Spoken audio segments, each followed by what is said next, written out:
तू तुझा फोन का बंद ठेवलायस? अहो तुम्हाला सांगायचं राहूनच गेलं. गेले 1.5 महिने रोज 50 मिस्ड कॉल येत आहेत. आता मला म्हातारीला कोण मिस्ड कॉल देणार? घाबरून फोनच बंद केला. हे मिस कॉल म्हणजे कुणीतरी तुमची आठवण काढतंय हे सांगण्याची एक पद्धत होती. माझी आठवण कोण काढणार?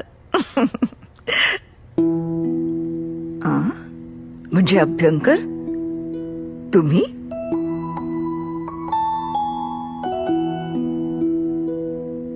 एवढी आठवण येते तुम्हाला की दिवसातून 50 मिस्ड कॉल? तुझी आठवण तर मिनिटाला क्षणाक्षणाला येते ग. पण तुला प्रत्यक्ष भेटू शकत नव्हतो म्हणून मिस कॉलचा आधार घेतला.